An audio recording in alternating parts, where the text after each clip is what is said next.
ទី1បងប្អូនហើយសាច់រឿងទី2គឺយើងនិយាយអំពីទិវាសិទ្ធិនារីអន្តរជាតិក្នុងបរិបទនៃសិទ្ធិមនុស្សនៅប្រទេសកម្ពុជាប្រធានបទទី2នេះគឺសំខាន់ខ្លាំងមែនទែនដែរតកតងនឹងប្រទេសកម្ពុជាដោយសារអីយើងនិយាយអំពីសិទ្ធិមនុស្សយើងនិយាយអំពីសិទ្ធិនារីនៅក្នុងស្ថានភាពដែលប្រទេសកម្ពុជាជាប់ចំណាត់ថ្នាក់បាតតារាងរាល់ឆ្នាំតកតងនឹងសិទ្ធិសេរីភាពតកតងនឹងនីតិរដ្ឋតកតងនឹងការរដ្ឋបတ်អីសពបែបយ៉ាងខ្ញុំនឹងបញ្យល់លម្អិតអំពីឯកសារស្រាវជ្រាវរបាយការណ៍ចេញដោយអង្គការសង្គមស៊ីវិលទាំងនៅក្នុងស្រុកខ្មែរទាំងនៅស្រុកក្រៅហើយថាតើយើងធ្វើយ៉ាងម៉េចដើម្បីលើកកម្ពស់សិទ្ធិសេរីភាពរបស់នារីបាននៅពេលដែលស្ថានភាពសិទ្ធិមនុស្សនៅកម្ពុជាកំពុងតែមានបញ្ហាបែបនេះហើយតើអ្វីដែលជាដំណោះស្រាយបាទ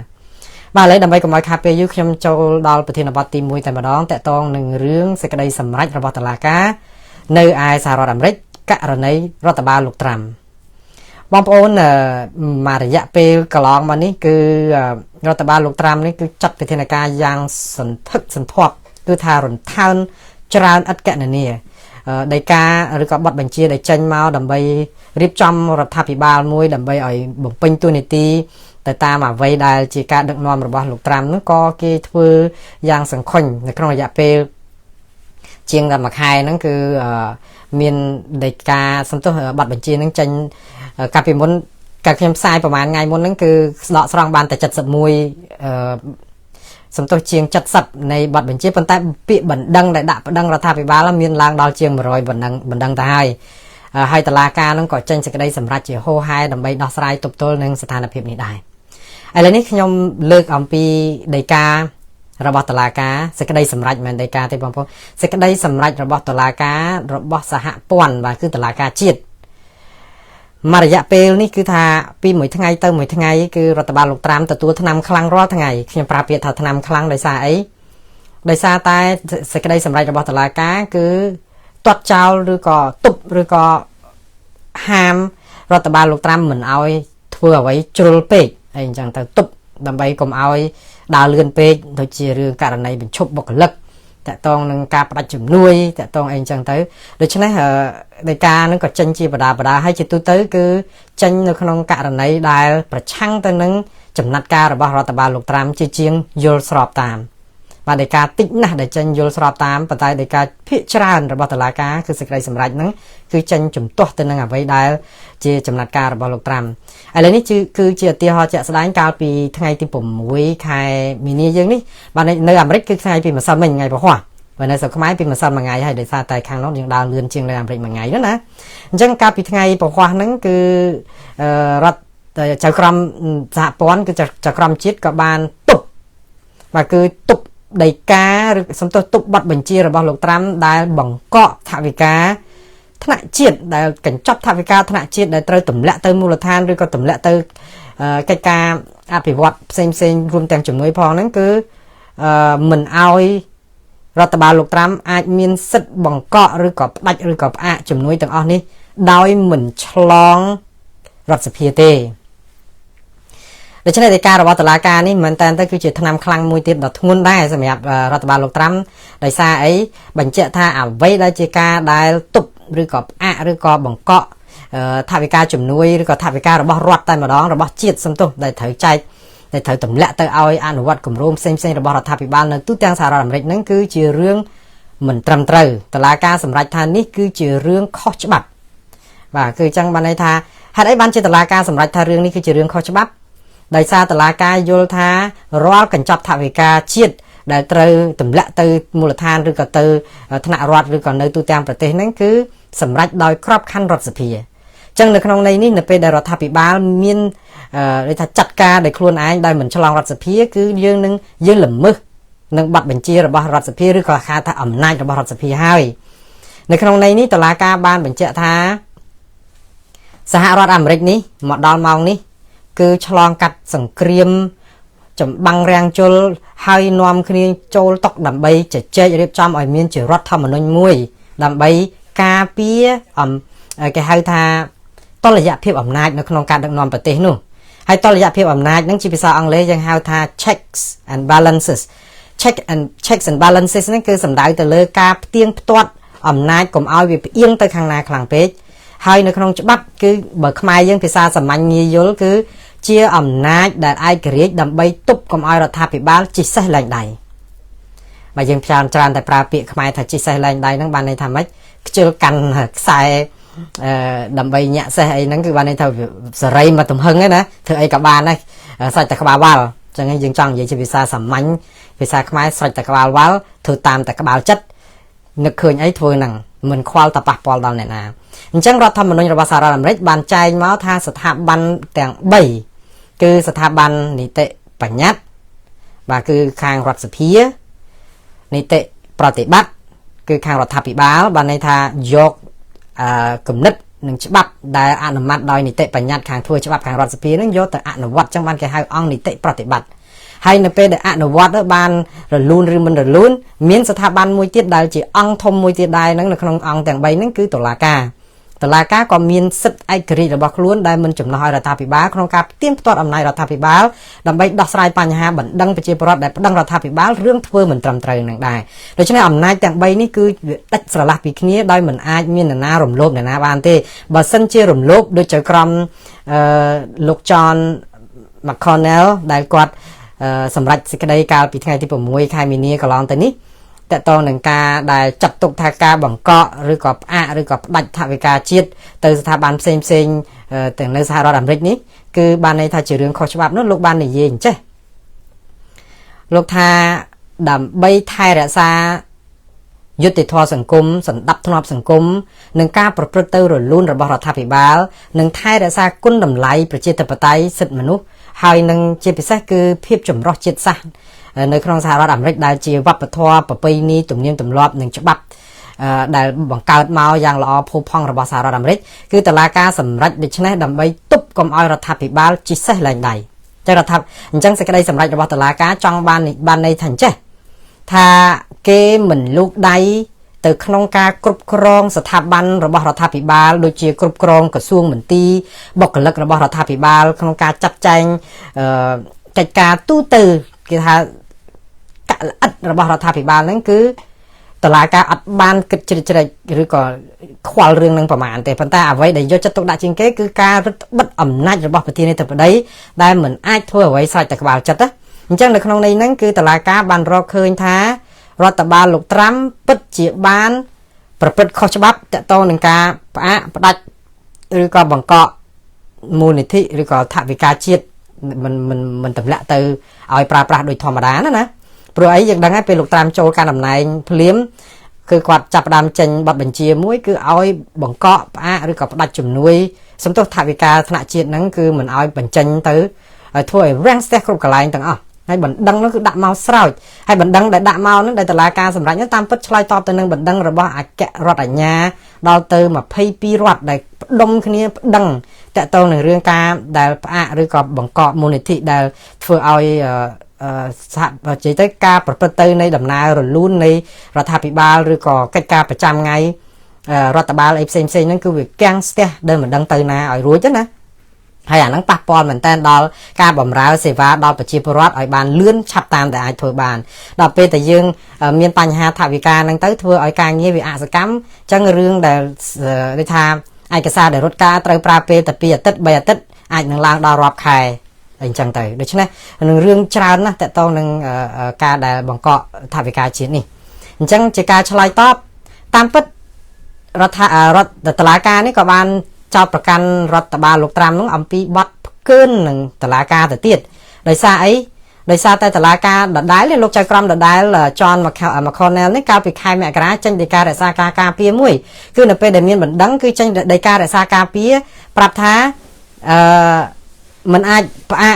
มูลนิธิจังบานนี่มันอาจทำวิการจังบานนี่จังเดการแต่ซากาเปียนั่งเอาชุบบ้านในทับปะต้อเอาหลุมโฮในทำวิการนั่งโฮจังเตยธรรมดาอัดมินถือการเรียงนี่ก็ไปใต้ละโหดมาดอลทางไอตีปุ่มมุ้ยใครมีนี่บ้านในทับปีใครเชียงไงนั่งจะมาใครเชียงไงนั่งคือรัฐบาลลูกตรามอัดบ้านอนุวัตตามเด็กการะบตลาดการได้รักษาการปีนั่งที่บ้านในทับวิการได้ตามบังเกาะได้จังเด็กการจงครายเด็กจังเหมือนถ้าจงครายที่ตลาดการจากกรมธนาจีนนี่กว่าในมีนจากกรมสมทบเมทีวีหรือว่ารัฐบาลลูกตรามนั้นคุณในอาจมีสิทธิ์ประดังวัฒนบ้านประดังแต่ตลาดการของปูบ้านประดังซาตกแต่ตองดังเรื่องนี่ ក៏ប៉ុន្តែជាការបើកផ្លូវឲ្យហើយក៏ប៉ុន្តែយើងដឹងក្រុមមេធាវីនឹងធ្លាប់ប្តឹងច្រើនលើកច្រើនគ្រាហើយប៉ុន្តែតុលាការនៅតែសម្រេចមិនយល់ស្របតាមអ្វីដែលជាចំណាត់ការរបស់រដ្ឋបាលលោកត្រាំនោះទេដូច្នេះគាត់អាចប្តឹងម្ដងនេះទៀតក៏បានដែរប៉ុន្តែប្រហែលជាមិនបានផលទេព្រោះអីតុលាការបានសម្រេចថាមិនត្រឹមតែការបង្កក់លុយនឹងឬក៏ផ្អាកនឹងវាខុសច្បាប់នោះទេវាថែមទាំងជាការផ្កើននឹងដីការបស់តុលាការទៀតព្រោះសារតុលាការរក្សាដីការដ្ឋាភិបាលការពារលើកមុននោះអត់បានយកទៅអនុវត្តអញ្ចឹងឥឡូវនេះជាសេចក្តីសម្រេចតុលាការបានបង្គាប់ឲ្យរដ្ឋបាលលោកត្រាំសរសេររបាយការណ៍មកឲ្យតុលាការឲ្យបានលម្អិតថាតើខ្លួនបានអនុវត្តយ៉ាងដូចម្ដេចដីការដ្ឋាភិបាលការពារកាលពីខែមករាទៅនោះដែលប្រាប់ថាមិនអាចបកកមិនអាចផ្អាកមិនអាចអីគឺបានន័យថាទប់សិនកុំឲ្យប័ណ្ណបញ្ជារបស់រដ្ឋាភិបាលនឹងមានសុពលភាពបានន័យថាចាត់ទុកជាមោឃៈអ្វីនៅប្រព្រឹត្តដោយរឿងប្រក្រតីមិនអាចបង្កកមិនអាចផ្អាកអីបានអញ្ចឹងប៉ុន្តែពេលហ្នឹងគឺថាវិការនៅតែផ្អាកអញ្ចឹងបានតុលាការឥឡូវដាក់ថ្នាំខ្លាំងមួយទៀតគឺឲ្យរដ្ឋបាលលោកត្រាំហ្នឹងគឺចេញសេចក្តីបញ្ជាក់ជារបាយការណ៍លម្អិតជូនទៅតុលាការថាតើហេតុអីបានជាមិនអនុវត្តតាមដីការបស់តុលាការកាលពីខែមករានោះហើយបើសិនជាបានអនុវត្តដោយរបៀបណាខ្ញុំជឿថារដ្ឋបាលលោកត្រាំក៏គាត់មានបញ្ហាដែរត្រង់ថាអនុវត្តមិនបើអនុវត្តហេតុអីក៏ថាវិការហ្នឹងនៅតែបង្កកដដែលអញ្ចឹងបានន័យថាជាការល្មើសនឹងប័ណ្ណបញ្ជារបស់តុលាការជាសារបើយើងមើលមែនតើទៅគឺនេះបង្ហាញឲ្យឃើញអំពីភាពខ្លាំងអស្ចារ្យនៃប្រព័ន្ធទៀងផ្ទាត់អំណាចនៅក្នុងប្រព័ន្ធប្រជាធិបតេយ្យរបស់សហរដ្ឋអាមេរិកណាបងប្អូនយើងដឹងហើយអំណាចរបស់លោកប្រធានាធិបតី Trump ហ្នឹងគឺជាអំណាចដ៏មហិមាណាយើងឃើញគាត់ធ្វើអីឡើងក៏ក្រើកផ្អើលពេញពិភពលោកតែសហរដ្ឋអាមេរិកក៏ផ្អើលក៏ប៉ុន្តែមិនមែនបានន័យថាប្រធានាធិបតីអាចធ្វើអ្វីៗតាមតែអំពើចិត្តបានទេគឺធ្វើអីក៏ដោយក៏នៅក្រោមក្របខ័ណ្ឌនៃរដ្ឋធម្មនុញ្ញរបស់សហរដ្ឋអាមេរិកដែរហើយបើខុសរដ្ឋធម្មនុញ្ញហ្នឹងឬក៏ប្រឆាចាកអំពីក្រិតក្រមរបស់គេដែលអនុវត្តពីកន្លងមកខ្ញុំមិនជឿថាចៅក្រមតុលាការទោះជាចៅក្រមនឹងកាន់ជើងខាងរដ្ឋបាលលោកត្រាំក៏មិនអាចនឹងសម្រេចទៅតាមអ្វីដែលវាខុសពេកដែរព្រោះអីគេចង់រក្សាស្ថាប័នហ្នឹងឲ្យវានៅឯករាជ្យមិនមែនសម្រាប់តែមួយអាណត្តិលោកត្រាំនេះទេគឺសម្រាប់អាណត្តិច្រើនទៅមុខទៀតដែលជាគំរូសម្រាប់ប្រជាធិបតេយ្យនៅសហរដ្ឋអាមេរិកផងហើយវាជាគំរូប្រជាធិបតេយ្យនៅលើពិភពលោកផងដូច្នេះយើងឃើញថាយ៉ាងណាក៏កម្រិតនៅក្នុងការរក្សាភាពឯករាជ្យរបស់ស្ថាប័ននៅសហរដ្ឋអាមេរិកនេះយើងឃើញថានៅតែមានភាពធំធេងណាស់ហើយយើងឃើញដោយការផ្ទួនចុងក្រោយនេះកាលពីថ្ងៃទី5ក៏យើងឃើញដោយការមួយដែរតកតងនឹងតុលាការកំពូលបងប្អូនប្រហែលជានៅចាំហើយថ្ងៃទី5ខែ3ហ្នឹងតុលាការកំពូលសម្លេង5គាំទ្រប្រឆាំង4ព្រោះមាន9នាក់តែបើ5ទៅហើយបានន័យថាសេចក្តីសម្រេចហ្នឹងគឺយកជាបានការគឺសម្រេចឲ្យរដ្ឋបាលលោកត្រាំបញ្ចេញកញ្ចប់ថវិកាសងទៅអង្គការសង្គមស៊ីវិលដែលយកជំនួយរបស់ USAID យកទៅប្រើប្រាស់នោះដល់ទៅជាងប្រហែលជា$2000 លានបងប្អូនដឹងហើយដោយសារអីដោយសារតែបង្កកដោយសារអីហ្នឹងគឺគេខំប្រឹងធ្វើការទៅហើយសត្វតែអត់មានលុយអត់មានអីដើម្បីអនុវត្តគម្រោងគេហើយទៅរដ្ឋាភិបាលមិនដឹងថាត្រូវបញ្ចេញកញ្ចប់ថវិកានឹងនៅពេលណាអញ្ចឹងតុលាការកំពូលបានបង្គាប់ឲ្យរដ្ឋបាលលោកត្រាំសងប្រាក់នឹងដល់ទៅប្រមាណ$2000 លានមិនអាចប្រកែកបានទេបងប្អូនត្រូវរកពេលវេលាសងកាលមុនគេឲ្យសងឲ្យលឿនខាងមេធាវីថាលឿនពេកហេតុអីក៏ប្រញាប់ម្លេះព្រោះគេរៀបចំថវិកាអត់ទាន់អត់ជំទាស់នឹងរឿងថាបង្កកនឹងរឿងខុសច្បាប់មិនខុសច្បាប់ឯគឺមកទាស់នឹងរឿងដែលថាទុកពេលឲ្យតិចពេកអញ្ចឹងទៅឥឡូវរឿងថ្មីនេះទៀតគឺតុលាការថ្នាក់ជាតិរបស់សហរដ្ឋអាមេរិកហ្នឹងក៏បានសម្រេចរឿងក្តីមួយក្នុងការដែលបញ្គាប់ឲ្យរដ្ឋបាលលោកត្រាំបញ្ជាទៅការិយាល័យបុគ្គលិកមិនអាចនឹងបញ្ឈប់បុគ្គលិកផ្ដេសផ្ដាស់តាមតែអំពើចិត្តអីបានដែរអញ្ចឹងទៅដូច្នេះសួរថា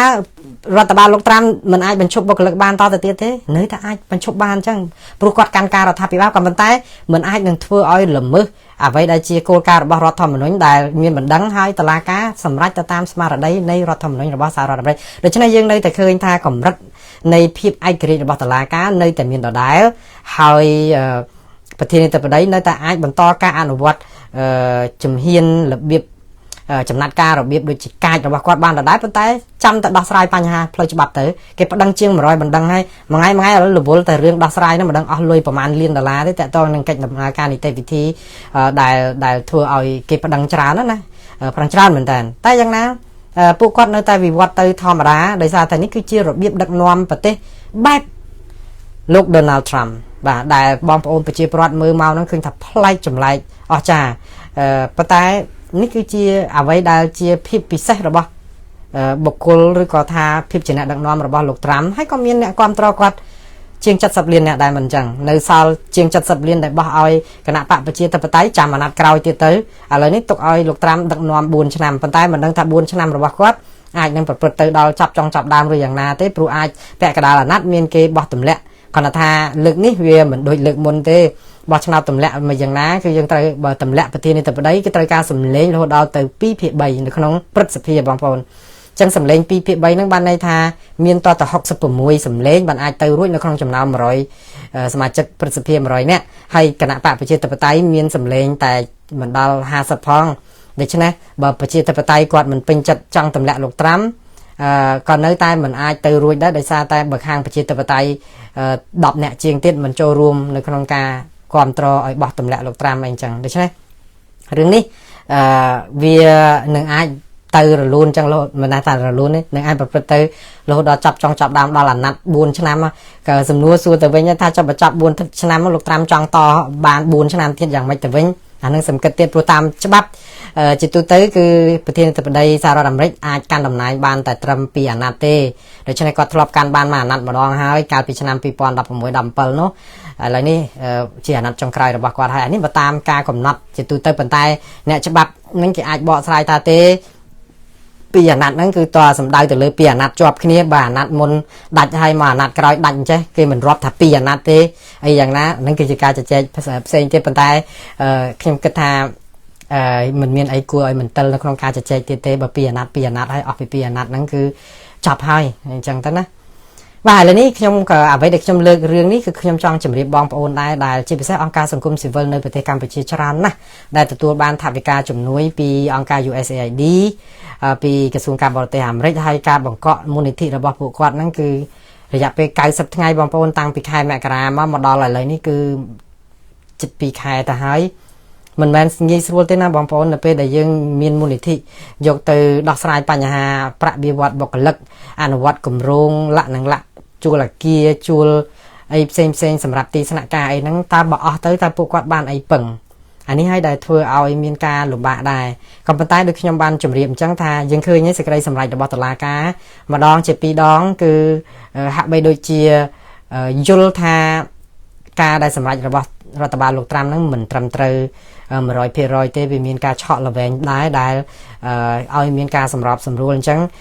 ឃើញថ្មីហ្នឹងគឺធ្វើឲ្យរដ្ឋបាលលោកត្រាំខ្ជាក់លុយ$2000 លានត្រូវសងទៅគម្រោង USAID ដែលគេបានអនុវត្តមកហើយឥឡូវនេះគឺបានន័យថាមិនឲ្យបកកថវិកាជាតិទៀតដូច្នេះរឿងនេះវាអាចជាដំណឹងល្អដែរសម្រាប់បងប្អូនដែលរំពឹងថវិកាជំនួយរបស់អង្គការ USAID ជាការពិតហើយរដ្ឋាភិបាលមិនងាកក្រោយវិញទេនៅក្នុងការដែលបង្រួមស្ថាប័ន USAID នេះឲ្យស្ថិតនៅក្រោមការគ្រប់គ្រងរបស់ក្រសួងការបរទេសព្រោះអីដោយសារតែយុទ្ធនាការពួកគាត់ចង់សន្សំលុយដើម្បីឲ្យប្រជាពលរដ្ឋអាមេរិកដែលបោះឆ្នោតគ្រប់គ្រងលោកត្រាំឲ្យជាប្រធានាធិបតីនឹងសប្បាយចិត្តត្រង់ថាគាត់ចេះសន្សំឲ្យវាប្លែកខុសពីរដ្ឋបាលលោកโจ Biden មិនអញ្ចឹងបើគាត់ធ្វើដូចគ្នាចង់ប្រជាពលរដ្ឋមិនសប្បាយចិត្តទេដូច្នេះវាអាប់មុខដល់គណៈបកសាធារណរដ្ឋរបស់គាត់ផងវាអាប់មុខដល់លោកប្រធានាធិបតី Donald Trump ដែលសន្យាមកកណោក៏ដឹកផងដែរដូច្នេះគាត់ចាប់ផ្ដើមសន្សំលុយហ្នឹងគឺឃើញសម្លឹងឃើញលុយ$68,000 លានដែលជាជំនួយ USAID ហ្នឹងមើលទៅដូចរៀងសន្ធឹកជាងគេបើសិនជាកាត់ផ្ដាច់ឬក៏ផ្អាកទៅគឺអាចនឹងថាសន្សំលុយបានប៉ុន្តែវាមិនមែនងាយស្រួលឯណាបងប្អូនព្រោះជំនួយទាំងអស់ដែលជួយតាមរយៈ USAID ហ្នឹងគឺជួយប្រទេសជាង100ហើយជួយកម្មវិធីសុខភាពកម្មវិធីអីមនុស្សធម៌ច្រើនណាស់អាចមនុស្សខ្លះដាច់ពោះស្លាប់ដោយសារតែខ្វះអាហារដែលគម្រោងនេះជួយអីអញ្ចឹងណាដូច្នេះរឿងនេះដោយសារតែមានអន្តរាគមពីតុលាការផងខ្ញុំជឿថាមិនយូរមិនឆាប់ថវិកាកម្រិតណាមួយនោះនឹងត្រូវទម្លាក់ជូនទៅដល់បងប្អូនអង្គការសង្គមស៊ីវិលតាមពិតបើឮសូរថាថវិកានឹងទម្លាក់ទៅឲ្យអង្គការសង្គមស៊ីវិលរដ្ឋាភិបាលកម្ពុជាមិនសប្បាយចិត្តម៉ានទេហើយអ្នកដែលគ្រប់គ្រងរដ្ឋាភិបាលនិងឃោសនិករបស់គេនឹងរត់តែមិនសប្បាយចិត្តទៀតព្រោះអីគាត់ថាតាក្រុមអង្គការសង្គមស៊ីវិលបានថវិកាយកទៅប្រើប្រាស់ទៅធ្វើឲ្យប្រជាពលរដ្ឋនឹងចាប់ផ្ដើមយល់អំពីសិទ្ធិយល់អំពីរបបតែលំនាំប្រជាធិបតេយ្យចេះតវ៉ាចេះអីចឹងដឹងអំពីភាពអយុត្តិធម៌សង្គមស្គាល់ពីសិទ្ធិខ្លួនឯងនៅក្នុងការតតាំងរដ្ឋាភិបាលដែលប្រព្រឹត្តមិនត្រឹមត្រូវវាអាចជាឆ្អឹងទៅតឹងកដល់ភាពអសមត្ថភាពរបស់រដ្ឋាភិបាលឬក៏ស្ថាប័នដែលរំលោភសិទ្ធិរបស់ប្រជាពលរដ្ឋអីចឹងដែរ តែយ៉ាងណាខ្ញុំជឿថាខ្ញុំនៅតែសង្ឃឹមថាមិនយូរមិនឆាប់បងប្អូន90ថ្ងៃនេះនឹងចប់ហើយបងប្អូននឹងទទួលបានថវិកាជំនួយដោយកម្រិតណាហើយខ្ញុំជឿថាបងប្អូនប្រជាពលរដ្ឋខ្មែរអាមេរិកនៅឯស្រុកអាមេរិកនេះក៏មិននៅសង្ងំស្ងៀមដែរជាអ្នកបងពុនច្រើនដែររួមទាំងខ្ញុំម្នាក់ផងគឺខ្ញុំនឹងព្យាយាមឲ្យអស់ពីលទ្ធភាពតែក្នុងនាមជាអ្នកដែលស្រឡាញ់យុត្តិធម៌សង្គមនិងតស៊ូមតិក្នុងកម្រិតណាមួយដែលអាចធ្វើទៅបានដើម្បីធ្វើយ៉ាងម៉េចឲ្យក្រសួងការបរទេសបន្តផ្ដល់ជំនួយទៅអង្គការសង្គមស៊ីវិលយើងបន្តទៀតដើម្បីឲ្យពួកគាត់អាចជួយដល់ការពង្រឹងសិទ្ធិមនុស្សនិងប្រជាធិបតេយ្យឬក៏ជួយដល់ផ្នែកសុខភាពដូចជាអ្នកជំងឺ AIDS ឬក៏ខាងអប់រំឲ្យយុវជនបានថវិកាដើម្បីជាអាហារូបករណ៍ឬក៏ស្រាវជ្រាវរៀនសូត្រឲ្យជ្រៅជ្រះដើម្បីយកមកអភិវឌ្ឍប្រទេសខ្ញុំជឿថានេះគឺជារឿងសំខាន់ចាំបាច់ដែលត្រូវធ្វើដើម្បីជួយគ្នានៅក្នុងគ្រាដ៏លំបាកនេះបាទឥឡូវនេះខ្ញុំស្លេះការផ្សាយតកតងនឹងប្រធានបទទី1ត្រឹមប៉ុណ្ណេះចុះបងប្អូនចិត្តកន្លះម៉ោងទៅហើយនៅសល់កន្លះម៉ោងទៀតខ្ញុំនឹងបង្ហើយប្រធានបទទី2តកតងនឹងសិទ្ធិសេរីភាពនៅប្រទេសកម្ពុជាបាទអញ្ចឹងខ្ញុំសូមជម្រាបលាបងប្អូនអ្នកដែលតាមដានប្រធានបទទី1ត្រឹមនេះហើយជម្រាបសួរបងប្អូនសម្រាប់ប្រធានបទទី2ដែលនៅបន្តទៅទៀតនេះប្រធានបទទី2នាទីនេះគឺតកតងនឹងសិទ្ធិសេរីភាពរបស់ប្រជាពលរដ្ឋនៅកម្ពុជាបងប្អូនទិវានារីអន្តរជាតិចូលមកដល់ហើយនៅប្រទេសកម្ពុជានៅស្រុកអាមេរិកនេះគឺស្អែកជាទូទៅពិភពលោកគេចាប់ផ្ដើមប្រារព្ធពិធីនេះនៅថ្ងៃស្អែកគឺទិវាសិទ្ធិនារីអន្តរជាតិមានន័យយ៉ាងម៉េចបងប្អូនទិវាសិទ្ធិនារីអន្តរជាតិហេតុអីចាំបាច់មានទិវានារីសិទ្ធិនារីអន្តរជាតិចុះទិវាសិទ្ធិបុរសនៅឯណាចុះទិវាសិទ្ធិកុមារនៅឯណាចុះទិវាសិទ្ធិមនុស្សចាស់ចុះទិវាសិទ្ធិអ្នកនេះសិទ្ធិអ្នកនោះបាទតាមពិតយើងទាំងអស់គ្នាមានសិទ្ធិសេរីភាពបើតាមច្បាប់រដ្ឋធម្មនុញ្ញទាំងច្បាប់រដ្ឋធម្មនុញ្ញកម្ពុជាទាំងច្បាប់កតិកាសញ្ញាអន្តរជាតិស្តីអំពីសិទ្ធិពលរដ្ឋនិងសិទ្ធិនយោបាយទាំងសេចក្តីប្រកាសជាសកលស្តីពីសិទ្ធិមនុស្សទាំងលិខិតតុបករអន្តរជាតិតាក់ទងនឹងសិទ្ធិមនុស្សផ្សេងហ្នឹងគឺសុទ្ធតែមានចែងអំពីសិទ្ធិសេរីភាពរបស់ប្រជាពលរដ្ឋនិងសិទ្ធិមនុស្សជាមូលដ្ឋាននេះឯងដែលប្រទេសនីមួយៗត្រូវតែប្រកាន់និងគោរពឲ្យខាងទៅបានបើប្រទេសនោះជាប្រទេសប្រជាធិបតេយ្យតែប្រទេសដូចជាកុម្មុយនីសអីក៏គេនៅតែមានកម្រិតនៃការគោរពសិទ្ធិរបស់គេដែរដោយសារតែគាត់ថាសិទ្ធិរបស់គេរបៀបជាការបកស្រាយថាសិទ្ធិដូចចិនអីចឹងសិទ្ធិមនុស្សរបស់គេសំដៅទៅលើថាមានបាយហូបប្រជាពលរដ្ឋមានបាយហូបមួយថ្ងៃ3ពេលគឺជាសិទ្ធិសេរីភាពរបស់គេហើយគឺរដ្ឋាភិបាលយកចិត្តទុកដាក់នេះគេថាសិទ្ធិរស់រានមានជីវិតអីចឹងតែក៏ប៉ុន្តែមិនមែនចឹងទេបងប្អូនមិនមែនមានបាយហូបមួយថ្ងៃ3ពេលចាត់ទុកថារួចខ្លួនទេមនុស្សយើងត្រូវការសិទ្ធិដែលធានាដោយរដ្ឋធម្មនុញ្ញនឹងមានទាំងសិទ្ធិរស់នៅជីវភាពរស់នៅសមរម្យសិទ្ធិនៅក្នុងការដែលបញ្ចេញមតិសិទ្ធិសេរីភាពនៅក្នុងការជួបជុំតវ៉ាដើម្បីបញ្ហាទាមទារឲ្យដោះស្រាយបញ្ហាយុត្តិធម៌សង្គមសិទ្ធិរស់នៅដោយមានសមធម៌កុំអ្នកមាននឹងក៏មានកប់ពពកឯអ្នកក្រជ្រកក្រោមអាចចលេនរតបាយហូប3ពេលមិនបានមាននោះគឺមានសម្បើមអ្នកក្រនោះក្រហៅលែងលឺអីអញ្ចឹងទៅចម្ពាក់គេវាន់ក៏អាហ្នឹងគឺវាខ្វះសមធម៌នៅក្នុងសង្គមដូចថាការចែកគ្នារស់យើងឃើញតែដដើមគ្នារស់អាហ្នឹងយើងប៉ះពាល់ដល់សិទ្ធិសេរីភាពនៅក្នុងការរស់នៅដែរមិនអញ្ចឹងសិទ្ធិសេរីភាពដូចជានៅក្នុងការកាត់ក្តីតាមដំណើរការតុលាការដែលមានភាពសេរីត្រឹមត្រូវយុត្តិធម៌កាត់ក្តីដោយចៅក្រមឯករាជ្យមេធាវីនិងបកកាយតុលាការនឹងឯករាជ្យរយុត្តិធម៌ជូនយើងឲ្យបានអីអញ្ចឹងទៅអាហ្នឹងក៏ជាសិទ្ធិសេរីភាពមួយដែលមានចែងធានាដោយរដ្ឋធម្មនុញ្ញដែរសិទ្ធិនយោបាយគឺសិទ្ធិអីសិទ្ធិនៅក្នុងការចូលរួមជីវភាពនយោបាយនៅក្នុងគណៈបកនយោបាយណាដែលយើងពេញចិត្តបានន័យថាបោះឆ្នោតជ្រើសរើសមេដឹកនាំគណៈបកណាមួយដែលយើងពេញចិត្តឃោសនាឲ្យគណៈបកណាមួយដែលយើងពេញចិត្តតែយើងអានេះគឺជាសិទ្ធិសេរីភាពក្រៅតែពីមានបាយហូបមិនអញ្ចឹងសិទ្ធិនៅក្នុងការបោះឆ្នោតដែលមានគណៈកោចបដែលឯករាជ្យត្រឹមត្រូវនឹងយុត្តិធម៌សិទ្ធិឈរឈ្មោះឲ្យគេបោះឆ្នោតមិនរងការគំរាមកំហែងថាបើមិនទៅបោះឆ្នោតគេមិនអាចឈរឈ្មោះបោះឆ្នោតបានអីចឹងឧទាហរណ៍សិទ្ធិចូលរួមនៅក្នុងជីវភាពនយោបាយសពបែបយ៉ាងហ្នឹងគឺសិទ្ធិតែមានតែនិយាយទៅសិទ្ធិហ្នឹងគឺក្រៅតែពីបាយ3ពេលសិទ្ធិអីទៀតសិទ្ធិសេដ្ឋកិច្ចសិទ្ធិសេដ្ឋកិច្ចហ្នឹងគឺសំដៅទៅលើអីបងប្អូនគឺសិទ្ធិក្នុងការធ្វើការបំពេញការងារឲ្យមានប្រាក់បៀវត្សទទួលទានសមរម្យក៏ម្ដាយទៅធ្វើការជួនកាលរាយការណ៍មកថាការងារយើងមាន 99.99% ប៉ុន្តែការងារមិនមែនបានន័យថារបានមួយពេលចឹងទៅហើយស្រាប់ដល់ពេលអត់3ថ្ងៃ mà khai rồi ban 7 ngày 4 ngày chẳng tới đập pe chư mà đang ban lui mau pì na nè na nè tranh ao dương là pe chư họ pe chụp sầm rạ nè na ao dương chụp sầm rạ ao bạc biệt vọt ấy thì coiอย่างnaให้cho lấy pe cha tới rồi trai tới ta miền ban bạc sao thôn này vọt ấy đại thế chân này lụi li ha lấy vẫn năng ban bạc sao thôn này vọt mau pì na xây nó chuyên cao lắm nhưng ca nhiên nó cứ về đây tha aoแต่miên bắt ta ao chỉ đâm cầm phun làm bay chỉnh chăm chỉ vật ở luôn miên sọc sưu là không kêu xa nó bị ọt miên là những cái của bạn là 2 ca như vậy con là chia vậy đây miên sầm hẹp còn là tu tiên ban mà p cầm đo rút bàn tay rót tới tay thì ní ở miên ca nghĩa chia này rón chỉ phải xét cái ca nghĩa để miên cái ca thì ní miên thì ní rạp rong sau cả phiệp miên ấy p chơi cắt p sầm rạ miên tổ phiệp p ấy lạ năng lạ nó ban chỉ cái 2 แต่ ca nghĩa bàn tay dương mà thay rót thay bị ban bán thôi sao thế nhìn khơi ca nghĩa nó còn miên mà cả nó đai mình chẳng lấy ca mà co cắt đề lấy khơi quạt miên ca cho chất tục đại mùi chùm nuôn thông đai tại tông nâng riêng bò sò riêng ấy mà tua bay chia thà vì mình cướp quan tê vừa thò mà đá bạc khai dương pi roi buôn ở lại vẫn nâng tàu bò sò banประมาณ tiếp bờ bạc khai dương vật tạch sập vào hải nông tạiอย่างná kê nơi hàng sọc máy cái tha còn 3 chương ớt bà bọt sót hết tập bạ chương nâng hay mỗi tiết cứ sật tại tông nâng sừng cung nâng cứ sật ấy sật từ tua ban sủng vật tập hiệp toa luôn bong bóng sật ớt ban rong ca cùng riêng cùng hai ban là na quan tro cả nạ bạn vô bài na rồi còn là na hiên mà chân mà tệ ấy sẽ từ rong ca vi pra ha rồi còn trong sầm lấp rồi còn cùng riêng sầm lấp ấy nâng bà sân chỉ than phê bắn nó dọn mình sật đấy dọn bật bong sật on nâng hai sật từ tua ban ca thay toam soกับ phê chư cắt phê ấy nâng nâng có chỉ sật miên chay nó không rọt thòm mà nó như mẹ chư để slap chămแต่ slap เองจังสตตัวบ้านการอบรมตรำเตรกรุบเนี่ยแมนโกนเนี่ยมีนสตเรียนในศาลาละอศาลาไอ้กิจนให้อวดไปโกนเรียนในศาลาไอ้กิจนบังลุยชนำรับมือนั่งยิ่งสตอวดสปกายละโหให้จักเนี่ยนั่งเอาเรียนในศาลารอดจนการมาศาลาประจุดเนี่ยศาลาคลาอัดครูมาถนัดมีนจนการดับประจุดเนี่ยจังแต่ครูนะตะบ้านมือการเขาเถอโกนเมนโกนซะนั่งกับบ้านขบขวานนั่งจังแต่เนี่ยก็ตะมันได้บ้านปกายเองเกจังแต่ลุบบ้าละโหดมาชีวิตเองจังแต่นั่งก็วิบัติบองสดในขนมการ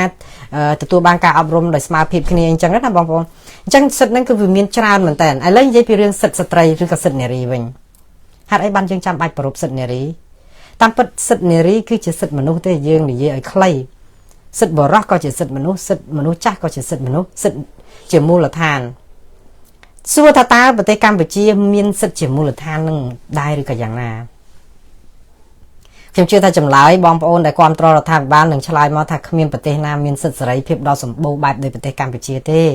จืดก็สั้นแต่เพียบจืดก็ได้มีนสลายเพียบปิ้งตำพังฉันทลบเลยเนี่ยนอมเปียรัฐบาลการปีเลือกมนต์ลกไพสิพานนะทลบเลือกลางทางประเทศกัมพูชีคือจืดก็ในสลายเพียบในสดมนุษย์เองจังนะการเลือกลางนี่คือเวียนเหมือนจืดข้อชกองในโครงการได้หนีไอ้ประรุษบรรทัดตัดแต่เพียบจะแสดงยังก้มหนีปีเรื่องท่าเอาแต่รุ่ยปีมอดนะยังมือกตาจะแสดงวิ่งอะไรก็จะเอาถ้าตาไปเชียร์ปลอดกัมพูชีมีนสิทธิ์เสรีเพียบกำรัดหนาอะไรยังมือสกัดเรการะบบองการ Freedom House นั่นคือจีองการอันตรจิตมวยได้สตุงมาเตะรัวชนำแบบคือแต่ตอนนั้นเสรีเพียบระบบไปเชียร์ปลอดในเลือพิภพโลกในเลือประเทศอย่างหอยนะก็มารอยได้ยี่tớiคือชนำมาก็สตุงมาเตะประเทศมารอยหอยก็เอาเป็นตุจังเตอบ่าไอ้เป็นตุนั่นคือมันมารอยเชียงมารอยเป็นใต้เป็นตุคือเอาปีโซนดอลมารอยหอยยังอะไรบ้านยี่tớiขมายยังอะไรบ้านจวบcáiหอยมาแย่นะcòn vậy thay đo mà dễ nàyยังbanตารางrồiยังban lên mà pay bay sáng nayยังban lên mà pay bay lên mà rồi á mà pay bay lên mà rồi và này thà bởi dương lang tới cua chân năng tiết và trong dương cho tới kiện tại banตารางมันแต่ชั้นมนก็จังได้เห็น pay bay ยี่tớiชั้นหน้าก็โดยชั้นหน้าแต่ตอนสลายเพียบคือขมิ้นตำรองคือวันในทางองค์การนี่เราเคยทาสลายเพียบในประเทศกัมพูชีขมิ้นบางพอbởi dươngมีสลายเพียบแต่ยังมีสิทธิ์มาปีหน้าแล้วbởi dươngยี่ไปเรื่องสิทธิ์วิ่งสิทธิ์นั่นคือสลายเพียบนั่นคือสิทธิ์สิทธิ์ในโครงการบรรจัยมาเตะบ้านในทางขมิ้นสลายเพียบในโครงการบรรจัยมาเตะมันจังอะไรสิทธิ์นโยบายคือไอ้เป็นตุยังบุญเลือทรายซับว่าบางปอนบุญเลือทรายซับจังมาในทางสิทธิ์นโยบายยังขมิ้นแต่ให้สเตอร์แต่อัดแต่ให้มีนแม่นบางสิ่งยังความตรอขณะปะการนำหน้าคือยังมีนเป็นตำหังคือยังจังตือปาดนาปาดในเจนะผมมาดนะรอเรื่องนะกับบ้านนะแต่ขณะปะประชัง ban này thầy dương chia sẻ mà chắc rồi còn lại quan trò khả năng bạn cả năm nay rồi có quan trò thà bao dùng trắng và mang cả tiền là na cả ba này khi nào rồi đến bàn tay bằng khả năng bạn kia vậy ấy ba thật luôn anh tích như bị bắt tiền ở dưới đây cái xu do mà chặt đã có ai sứt cái hai tha sợi phim rồi bọc chia bọt tu tới cứ sứt mà nâng làm đó dương ban lên đập bầm buôn lên học sập phần tụ đập bầm buôn lên học sập việc rau mà chung một phía năng việc ngay pet bom bồn sứt sợi phim chỉ mua tha năng miền ấy đôi chia sợi phim nó không ca bánh chanh mình tệ sợi phim không ca bánh chanh mình tệ năng cứ lụm bạ mình tệ là không bật tay cam chia bật tam ca rồi khơi rồi bỏ ca Freedom House pro ấy phần tụ dương việc tiệp này sứt sợi phim chùm nưa sa naខ្ញុំជឿថាយើងដូចជាគ្រាន់បើដែរខ្ញុំសរសើរកន្លែងហ្នឹងរដ្ឋាភិបាលធ្វើបានល្អគឺជំនឿសាសនានេះគឺយើងផុសផុលមែនតើពេលខ្លះហ្នឹងគឺជឿរហូតដល់តែបោចស្លឹកបោចស្មៅអីយកមកដាំទឹកផឹកគឺយើងមិនទៅការពារទៅអប់រំណែនាំប្រជាពលរដ្ឋកុំឲ្យជឿអំពើអបាយមុខសំទោសខ្ញុំប្រើពាក្យអបាយមុខមិនត្រូវទេដូចថាអរូបីដែលខ្វះដូចថា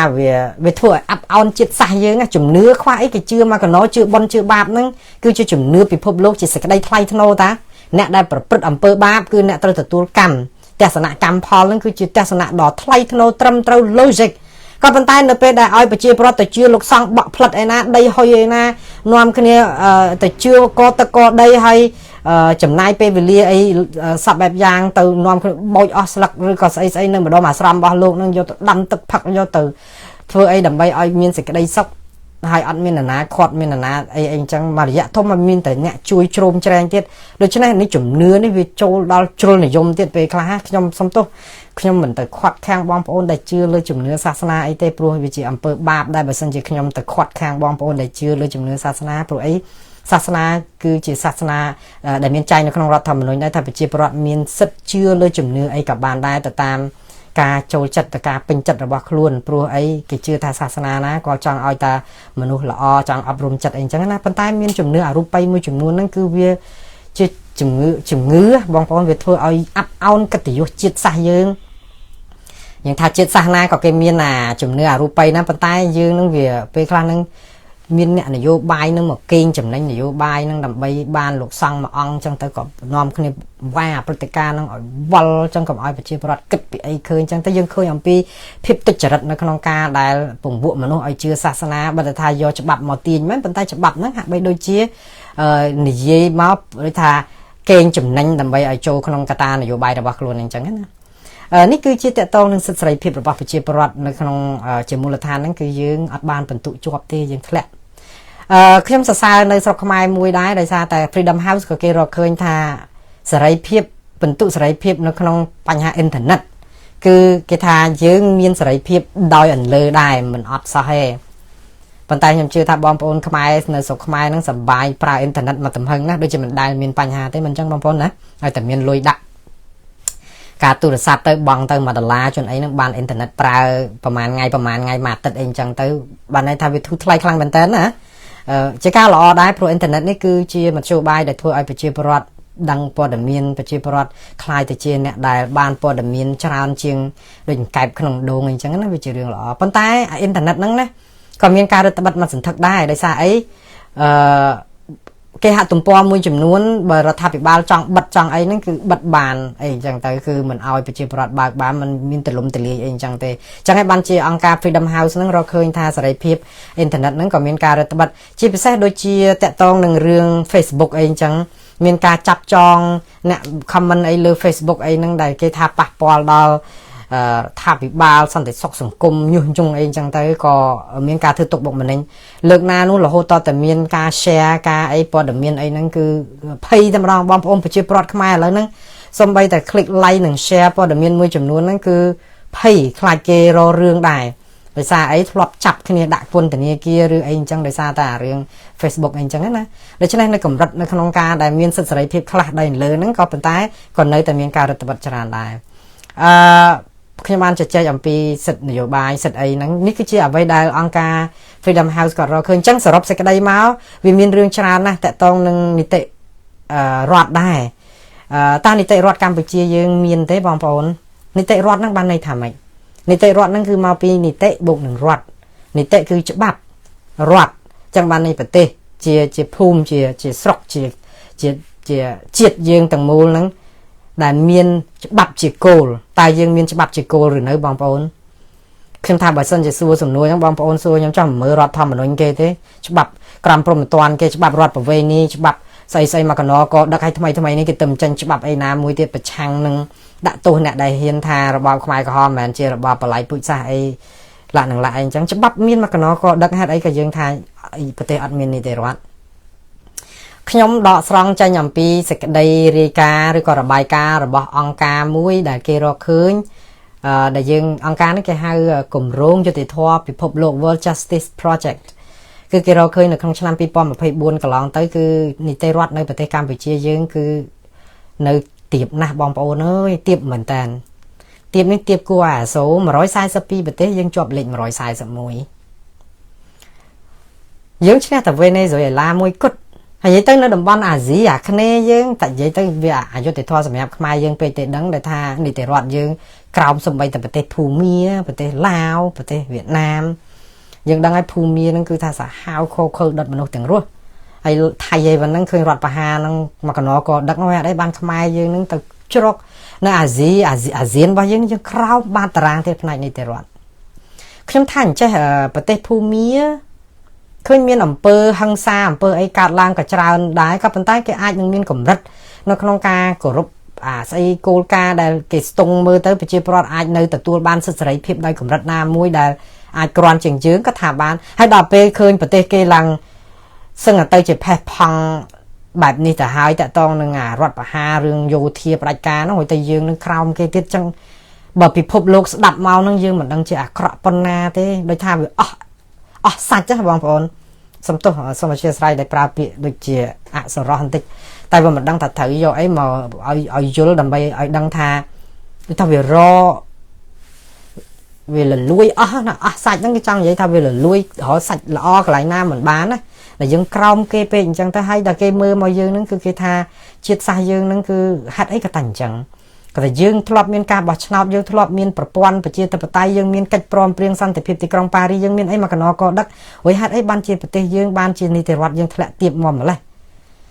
បាទសំណួរនេះតាមពិតទាំងអស់នឹងកើតឡើងមកពីប្រព័ន្ធដឹកនាំរដ្ឋទេបងប្អូនអ្នកដឹកនាំរដ្ឋដែលធ្វើឲ្យរដ្ឋរបស់យើងនឹងគ្មាននីតិរដ្ឋនៅពេលដែលយើងធ្វើឲ្យអំណាចទាំង3មិញដែលខ្ញុំបញ្យល់នៅក្នុងរឿងដូចនៅប្រទេសប្រជាធិបតេយ្យនៅសហរដ្ឋអាមេរិកបើទោះបីកំពុងរងព្យុះមានប៉ុណ្ណាក៏ប៉ុន្តែអំណាចនៃនីតិរដ្ឋរបស់គេឬក៏អំណាចទាំង3ដែលនៅមានភាពឯករាជ្យរបស់គេគឺនៅរឹងមាំខ្លាំងណាស់បានន័យថារដ្ឋសភាដឹងតែរដ្ឋសភារ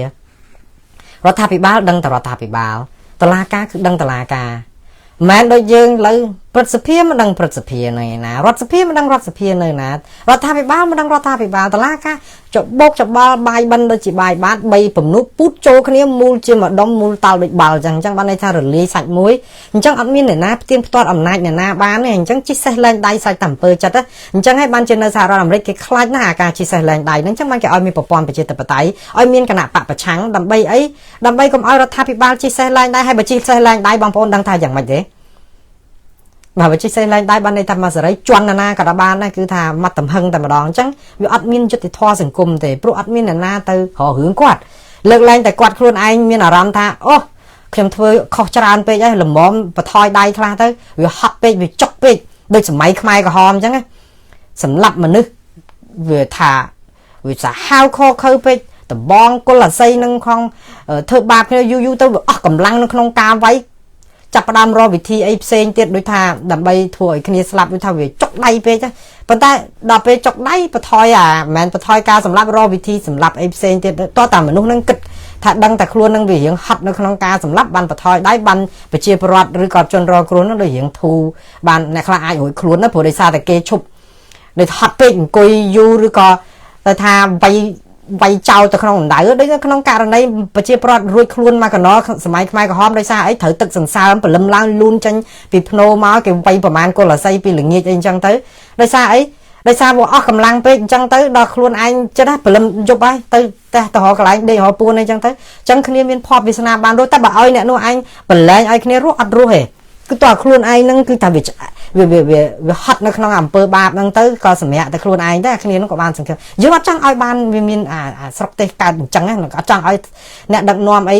អត់ព្រមកាយខ្លួនណាដល់ពេលហត់ដល់អង្គុយសម្រាប់ទៅបានប្រជាពលរដ្ឋស្បើយពីការធ្វើទុកបុកម្នេញអញ្ចឹងណាយើងអត់ចង់បានអញ្ចឹងហើយឥឡូវយើងឃើញហើយការពិតជាក់ស្ដែងគឺអង្គការគេរកឃើញមកអញ្ចឹងរបាយការណ៍ហ្នឹងផ្ញើពេញពិភពលោកបងប្អូនហើយអញ្ចឹងរដ្ឋាភិបាលតាំងចោតគេអូយអង្គការនេះវាពួកអស់ហ្នឹងវាធ្វើការដើម្បីតែពួកប្រឆាំងទេវាដែរនិយាយល្អអីពីរដ្ឋាភិបាលទៅយកចិត្តទុកដាក់ទៅអីថាតែអញ្ចឹងអង្គការនឹងធ្វើការតែនៅតែស្រុកក្រៅមិនដែលបានមកសម្ភាសប្រជាពលរដ្ឋនៅក្នុងប្រទេសឬក៏មិនដែលតាក់ទងរដ្ឋាភិបាលអីអញ្ចឹងថាតែអញ្ចឹងក៏ប៉ុន្តែបងប្អូនបើសិនជាបងប្អូនគិតថាអង្គការក្រៅរដ្ឋាភិបាលអន្តរជាតិនេះមិនយល់ការងារស្រុកខ្មែរទេធ្លាប់ចោតទៅខាងសភាខ្មែរចោតទៅខាងសភាអឺរ៉ុបប្រហែលខែមុនមានចាំទេបងប្អូនចុងឆ្នាំតែគេចេញ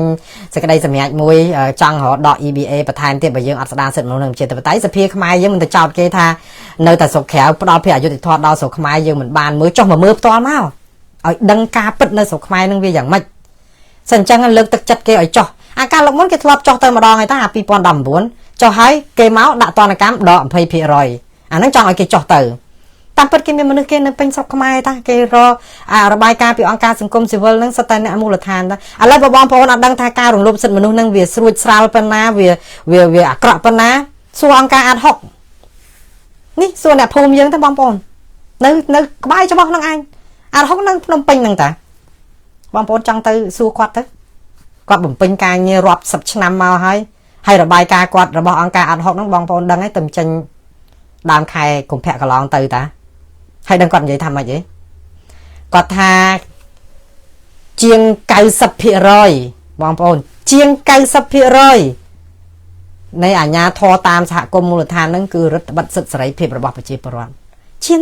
90% បងប្អូនបើថាជាង 10% ហ្នឹងគឺវាច្រើនសន្ធឹកបាត់ទៅហើយរដ្ឋបិទសិទ្ធិសេរីភាពរបស់ប្រជាពលរដ្ឋនោះតែនេះជាង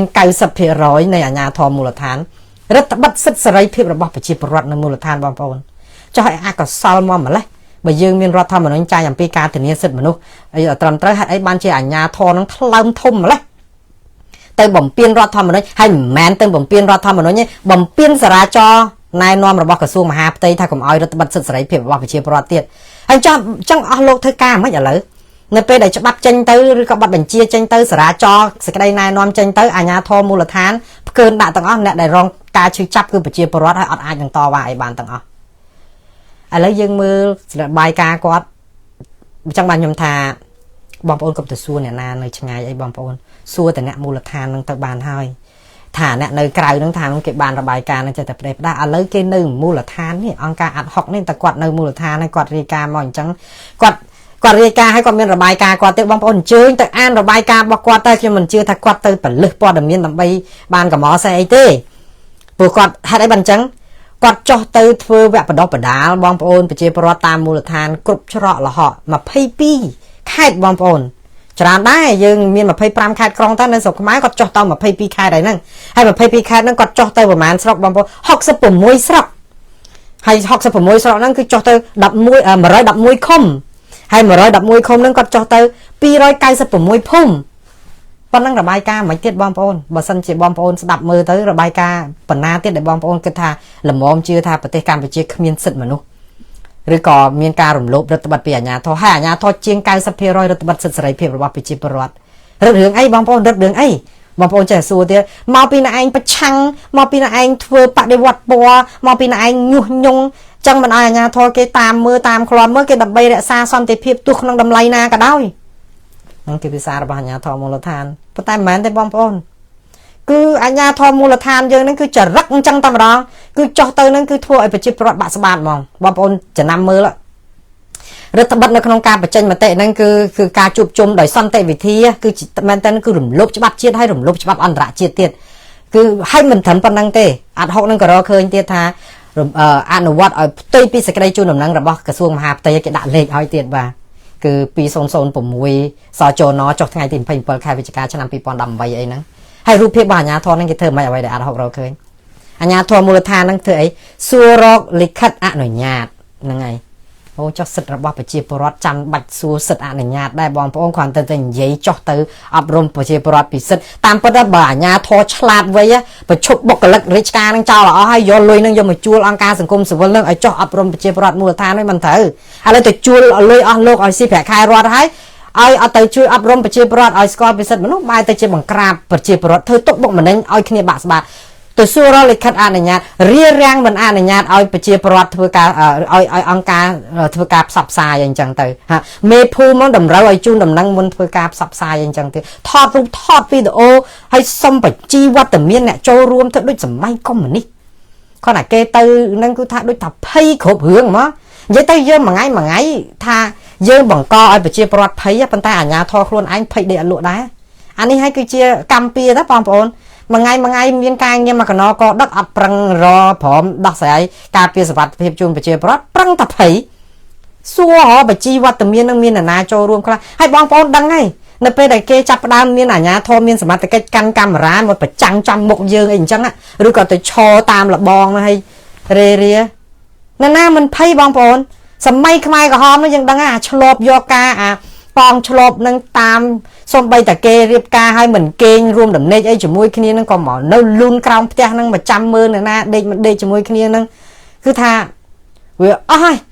ប៉ុន្តែហេតុអីបានជាមកដល់សម័យនេះហើយនេះក៏អាចនិយាយទៅវាខុសគ្នាពីសម័យខ្មែរក្រហមត្រង់តិចថាខ្មែរក្រហមគ្រាន់បើខ្ញុំសរសើរសំទោសថាសរសើរខ្មែរក្រហមតែខ្ញុំគ្មានចេតនាសរសើរខ្មែរក្រហមទេគឺជារបបដ៏ខុសខើដេរឆានមួយប៉ុន្តែសរសើរត្រង់ចេះឆ្លប់យកការរបស់ខ្មែរក្រហមវាមានសេចក្តីអៀនខ្មាស់បងប្អូនស្អីគឺសម្ងាត់គឺមកហ្នឹងគឺលបលូនមកហ្នឹងស្ងាត់ស្ងៀមមិនឲ្យយើងដឹងទេ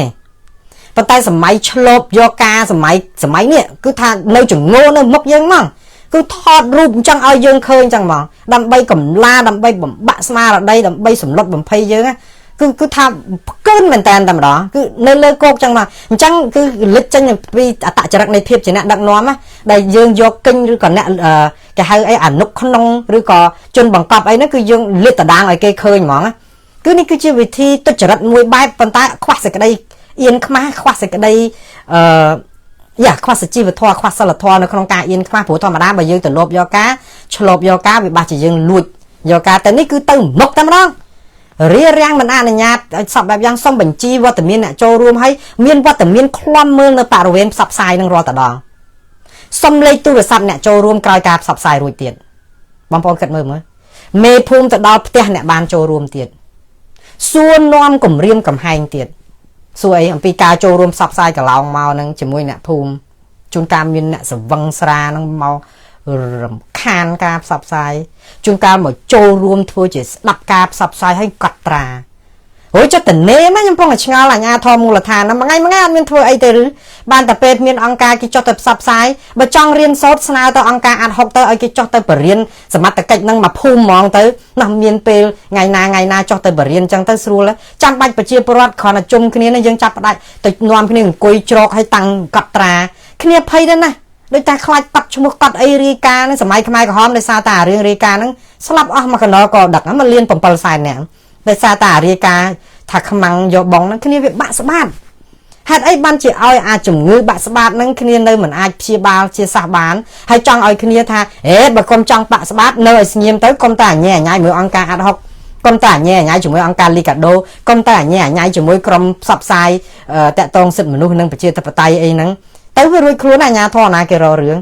តាមពិតវាអត់មានអីត្រូវរករឿងទេអង្គការទាំងអស់នេះគេធ្វើតាមសុចរិតរបស់គេត្រឹមត្រូវតារដ្ឋធម្មនុញ្ញចែងមកច្បាស់ចាស់អំពីការធានាសិទ្ធិរបស់ប្រជាពលរដ្ឋយ៉ាងកលៅ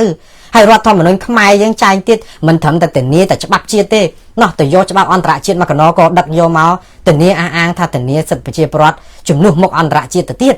នេះបានជាកិត្តិយសសេចក្តីថ្លៃថ្នូររបស់ខ្មែរយើងខ្លាំងណាស់មិនមែនតែអនុវត្តច្បាប់ជាតិទេគឺយើងព្រមទទួលកាតព្វកិច្ចអន្តរជាតិខៃរ៉ៃណាគួរឲ្យជាទីមោទនៈមែនតើប៉ុន្តែអនុវត្តជាក់ស្ដែងវិញគឺ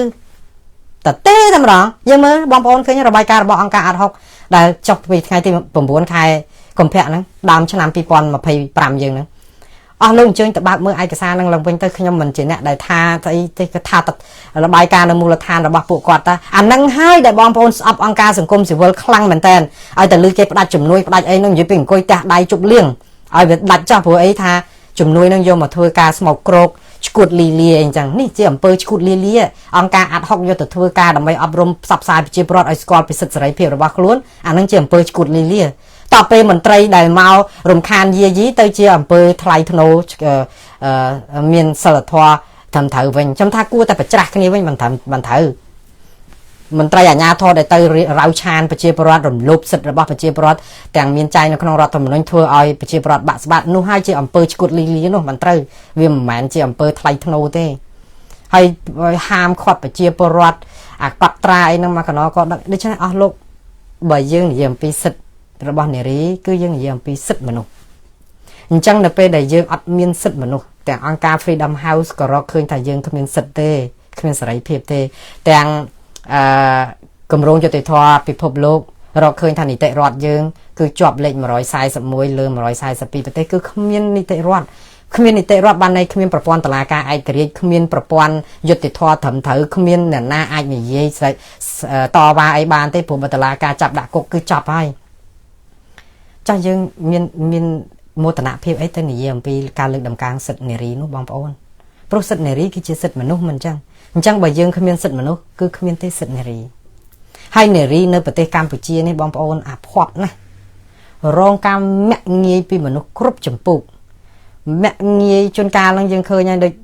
បើជានារីឡង់សេស្រាបៀនៅបៀ garden អីហ្នឹងគឺថាអូយខ្ញុំដឹងរឿងច្រើនដែរដោយសារតែក៏ធ្លាប់ទៅចូលរួមជាមួយមិត្តភ័ក្តិអីនៅក្នុងពិធីនៅអាបៀ garden នៅការ៉ាអូខេនៅអីហ្នឹងហើយយើងឃើញសពអស់ហើយបងប្អូននឹងសួរតាំងចូលទៅហ្នឹងជាសិស្សជនប្រព្រឹត្តដៃដល់ដូចគេដែរដឹងអីបងប្អូនការដែលចូលទៅក្នុងសង្គមអីតែយើងចូលទៅក្នុងដោយកាលខ្ញុំទៅការ៉ាអូខេនៅខេត្តសៀមរាបយូរហើយយូរឆ្នាំដែរហើយ10ឆ្នាំជាងហើយកាលមុនខ្ញុំមកអាមេរិក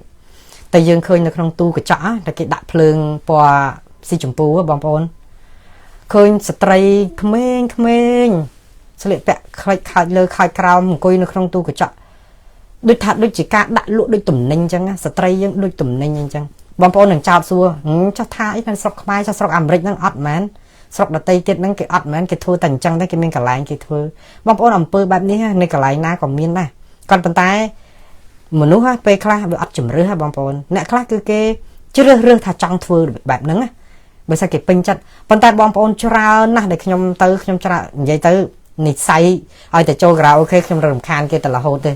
តែសួរគេសម្ភាសគេដូចឯងអ្នកកសែតដែរបានធ្វើការកសែតទេអញ្ចឹងចេះសួរលេងសួរនាំទៅហេតុអីបានចូលចិត្តធ្វើការនឹងអញ្ចឹងទៅគាត់និយាយអំពីជីវភាពអំពីបញ្ហាខ្វះខាតអំពីអីអញ្ចឹងថាបើមានជំរឿគាត់ធ្វើនេះធ្វើនោះហើយខ្ញុំសួរច្រើនអ្នកហ្នឹងក៏គេតែនិយាយអញ្ចឹងហើយយើងមើលស្ត្រីនៅបៀ garden ហ្នឹងក៏អញ្ចឹងដែរលោកលន់ពីភ្ញៀវនោះក៏សម្បើមហើយគ្មាននរណាហ៊ានទៅតាំងតវ៉ាអីទេព្រោះវាអត់មាននិយាយទៅសង្គមយើងវាអញ្ចឹងទៅវាធ្វើឲ្យស្ត្រីគ្នាតែហ៊ានតវ៉ាមួយភ្ញៀវបាត់អាកម្រៃដែលបានតិចតួចនឹងមកអញ្ចឹងចេះតែទ្រាំឲ្យគេរំលោភបំពានសពបែបយ៉ាងអញ្ចឹងណាហើយដល់អញ្ចឹងទៅវាធ្វើឲ្យសិទ្ធិស្ត្រីការឲ្យតម្លៃស្ត្រីហ្នឹងគឺវាធ្លាក់ចុះដោយស្វ័យប្រវត្តិយើងមើលស្រាលស្ត្រីសពបែបយ៉ាងអ្នកខ្លះហ្នឹងគឺជាបានអាក្បាលមេក្រូមកនៅលើបណ្ដាញសង្គមហ្នឹងជេរបតិចហៅស្រីសិតតាមីសិតតាហងសិតតា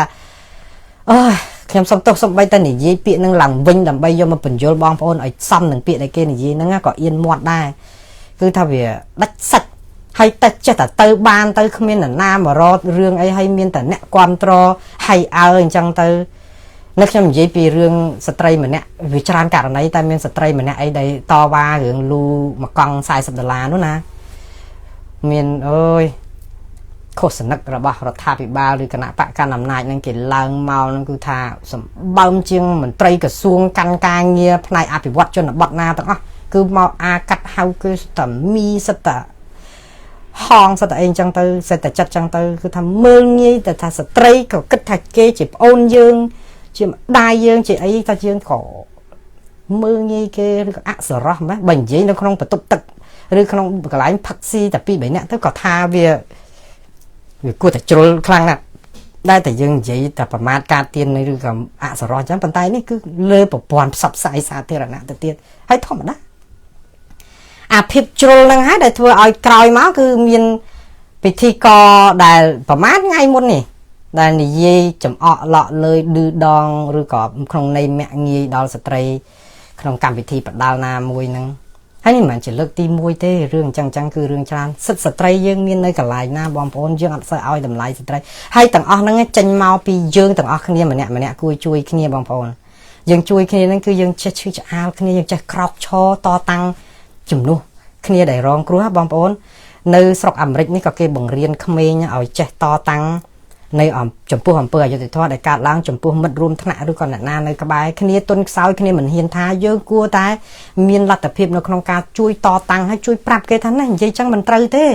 ខ្ញុំមិនចូលចិត្តទេលោកឯងគួរតែសុំទោសអញ្ចេះឬក៏អ្នកឯងចេះក្រោកតតាំងក្នុងនាមយើងជាម្នាក់ហើយក៏តាំងចិត្តខ្លួនឯងដែរ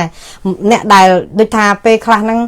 ស្ត្រីបរទេសហ្នឹងក៏គាត់ធ្លាប់មកខ្សឹបប្រាប់ថាចុះហេតុអីក៏ប្រុសយើងនៅនេះហ្នឹងក៏ដូចថាឃើញគេដើរមកហ្នឹងគឺយើងដៀងកតុយភ្នែកទៅជួនកាលបូនមាត់ជួនកាលស្រែកហួចដូចថារបៀបអសិលធម៌របៀបខ្ញុំមិនដឹងដែរប្រហែលជាទាំងអស់ហ្នឹងគេកាត់បន្ថយបានខ្លះហើយឬក៏មិនដឹងជាយ៉ាងម៉េចប៉ុន្តែរបាយការណ៍នេះគឺមានការលូរទាំមកច្រើនអញ្ចឹងបងប្អូនទាំងអស់គ្នាគឺពីចិត្តយើងទៅមុនយើងទាំងអស់គ្នានឹងជាប្រុសជាពិសេសណាឃើញស្រីដែលគេដើរគេអីគេនេះនឹងគឺយើងដូចថាសង្រួមចិត្តខ្លួនឯងនឹងកុំឌៀងភ្នែកកុំមើលកុំហួចកុំដូចថារបៀបយើងដូចថារំលោភបំពានលើគេអញ្ចឹងណាតោះតែយើងចាញ់ពីខ្លួនឯងហើយអ្នកនៅក្បែរខ្លួននឹងក៏ជួយដាស់តឿនទៀតបើឃើញគេអញ្ចឹងយើងក៏ដាស់ទៀតប្រាប់ថាធ្វើអញ្ចឹងវាមិនសមស្របអីអញ្ចឹងទៅដល់ពេលមានអ្នកដែលជួយទាញខ្លះទៅវាធ្វើឲ្យមនុស្សភ្ញាក់ស្មារតីប៉ុន្តែបើអាជ័យធ្លាក់ទឹកហើយអើទៅទាំងអស់ហើយតែសង្គមខ្មែរយើងឥឡូវជាសង្គមអាជ័យធ្លាក់ទឹកនឹងឯងឲ្យថាថ្នាក់ដឹកនាំគេចង់ឲ្យយើងនាំគ្នាហូគ្នាកញ្ជ្រៀវឬក៏ចេញសារគាំទ្រឬស្អីហ្នឹងគឺថាយើងត្រូវតែធ្វើចឹងទាំងអស់តាមគ្នាចឹងអត់ប្រើមនសិការប្រើខួរក្បាលបញ្ញាញាណអីទេគឺយើងប្រើសភាវគតិហ្មងដោយសារអីយើងត្រូវតែធ្វើតាមគេបើមិនចឹងគេនឹងរករឿងយើងបង្កើតឲ្យមានវប្បធម៌មួយតែមនុស្សអត់អាចឯករាជ្យខ្លួនឯងអត់អាចនិយាយចំហខ្លួនឯងបានការពារបានណាគឺក្រៅតែពីសាច់ជូនខ្លាបាននៅស្រុកបានណាបងប្អូនយើងត្រូវដូរផ្នែកកំណត់និងនិស័យបែបនេះចេញណាបើមិនចឹងទេស្រុកយើងគឺគ្មានថ្ងៃនឹងងើបមុខរួចទេយើងត្រូវតែមានភាពក្លាហានម្នាក់បន្តិចដើម្បីជួយដោះស្រាយបញ្ហានេះបងប្អូនខ្ញុំនិយាយអំពីសិទ្ធិនារីហើយយើងមិនមានសិទ្ធិនេះគឺខ្ញុំស្លេះត្រឹមប៉ុណ្ណឹងត្រង់ថាបងប្អូនអាចនិយាយអំពីសិទ្ធិនារីបានចង់អបអរសាទរគ្មានអនាគតទេបងប្អូនធ្វើតាមធម្មតាប៉ុន្តែ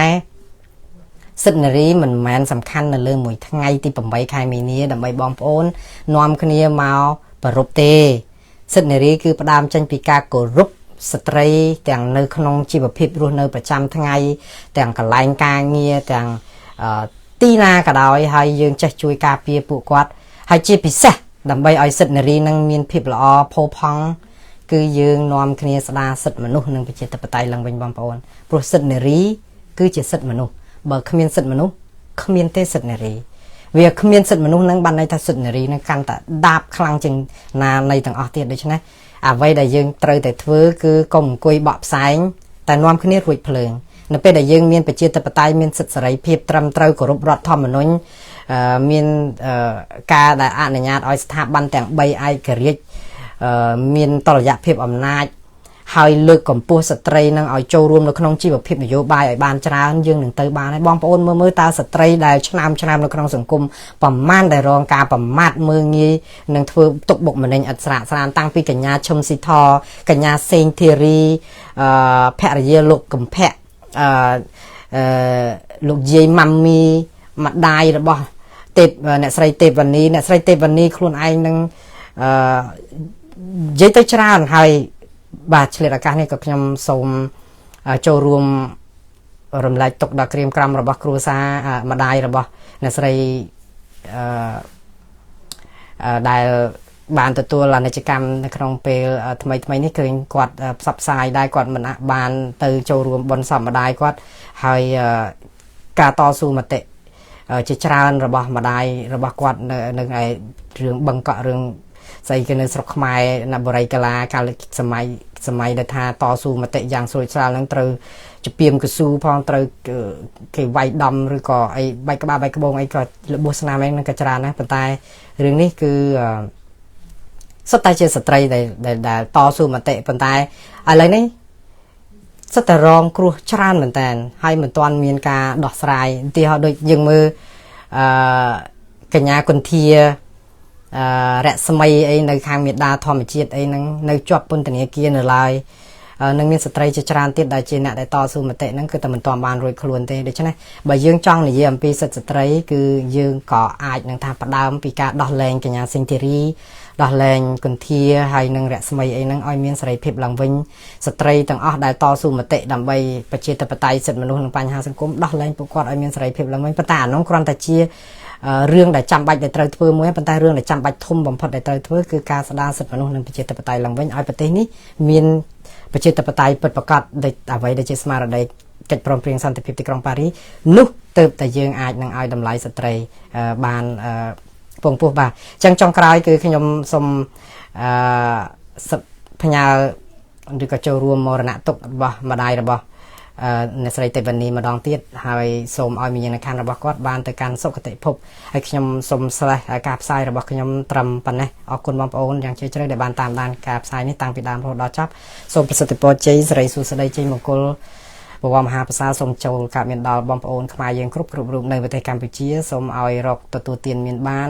កាក់កបដើម្បីអាចនឹងសងលុយមីក្រូហិរញ្ញវត្ថុនិងធនាគារបានឆាប់